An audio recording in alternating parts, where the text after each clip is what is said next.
dando um exemplo aqui do que tem que ter nos avisos de privacidade, né? Que não é só um aditivo contratual, uma coisa lá, uma cláusula ali.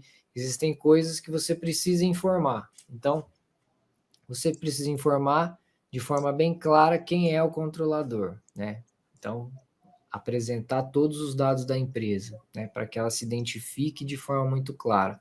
Não é só falar, escola tal, né? Nós somos a escola tal, né? Não, você precisa se apresentar de forma completa, informar a finalidade pelo qual os dados estão sendo coletados. Você precisa informar se compartilha ou não esses dados. Você precisa informar se utiliza algum fornecedor, né? Algum operador para no tratamento de dados pessoais ali, indicar a forma de exercer os direitos, né? Então, o titular, você vai informar para ele qual é o contato, qual que é a forma que ele vai exercer os direitos dele. Você quer ter o acesso às informações? É só entrar em contato com fulano de tal, que é o encarregado. Se for um site, né, no caso do site, você vai informar sobre a questão dos cookies, né, o que eles coletam, para que finalidade também, informar os direitos do titular e, Isso que você eventualmente, está falando, falar sobre o Júlio, consentimento também. é muito importante, desculpa interromper, mas, inclusive, nas secretarias das escolas, deve estar divulgado, inclusive, um e-mail em que o titular de dado possa entrar em contato com o DPO, né, que seria o encarregado, para que ele possa tomar atitudes que ele achar pertinente ao que aconteceu com ele, né? E também Exatamente. aproveito, tem uma pergunta aqui que tem a ver com isso, porque você vai dar continuidade no que você vinha falando, porém, pode até responder a um questionamento que eles dizem se o aluno vai mudar de escola, se ele pode pedir a exclusão dos seus dados. Tá. Se mudar a escola, pedir pode, né? Aí a gente precisa saber se realmente a escola poderá cumprir esse pedido ou não. Porque, veja bem, isso vai depender das orientações da Secretaria de Ensino, né, Cláudio? Né, Isso, existem orientações aí com relação ao tempo de guarda de algumas informações, algumas são permanentes, isso, algumas têm registro um prazo menor. acadêmico. Vejam bem, a LGPD ela não veda o tratamento de dados, ela disciplina buscando a proteção, a segurança, tá?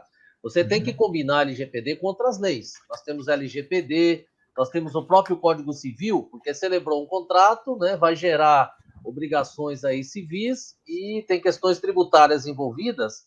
Então, são várias possibilidades em relação à eliminação dos dados. Então, não é o fato do responsável pedir a eliminação, que é um dos direitos do titular, que você o fará, tá? Se a base for o consentimento, sim.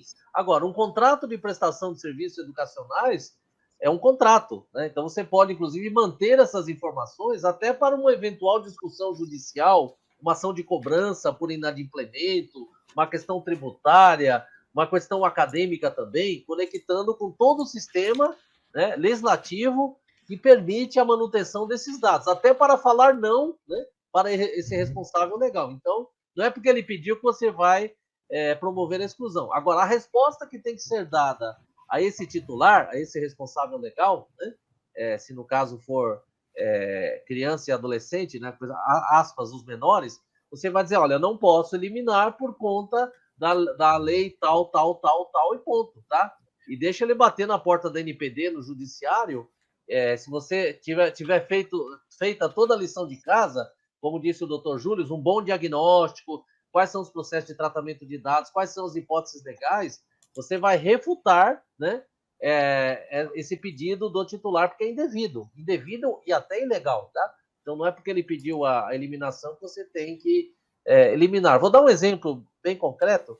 Uma escola filantrópica, ela tem que armazenar os dados por 10 anos, né, se aquele aluno teve um benefício da concessão de bolsas, inclusive para fins de filantropia. Então, nesse caso, só para ilustrar, doutor Júlio, a escola é obrigada a manter esses arquivos por 10 anos. Então, todo aquele processo de concessão de bolsas, inclusive dados socioeconômicos, mesmo que o titular, o aluno ou o próprio responsável legal dele peça a exclusão, a escola vai dizer, não posso, Lei 12.101/2009, artigo tal, ponto, resolveu a questão, né? Eventualmente, se ele suscitar isso na NPD ou no judiciário, com certeza não vingará essa pretensão indevida, no caso, a indevida. Agora, se a escola não fez todo esse diagnóstico e não implementou o que tinha que implementar, como nós estamos comentando, ela estará encrencada, né? Porque quanto mais demorar a responder, pior fica, né? Então, Mesmo porque ela tem que saber também, né, doutor Cláudio e doutor Júlio, os dados que eles podem eliminar e os dados que não. Existem dados que, por obrigação legal, eles são obrigados a transferir isso para o Ministério da Educação. Exatamente. O que significa que o pedido solicitado pelo titular do dado, se contemplar dados que devem ser informados ao Ministério da Educação, por obrigação legal, eles não podem eliminar esses dados. Né? Exatamente. Então, só complementando aí um pouquinho o que vocês estão dizendo aí. É uma das hipóteses de tratamento de dados, né, para executar políticas públicas ou regulatórias. Então, tem que combinar, né, a LGPD com outras leis específicas, né? Uma lei para o hospital, por exemplo, tem questões lá do prontuário médico, da escola tem questões ligadas aí à própria educação. Então, daí por que, doutor Nadur, copiar e colar aviso de privacidade e política de proteção não funciona, porque cada atividade, cada negócio, aspas, né, tem a sua característica, tem o seu DNA. Daí porque é necessário um olhar técnico especializado de alguém que conheça desse universo do direito, esse universo da segurança da informação, da tecnologia da informação, e que conheça o negócio também, tá?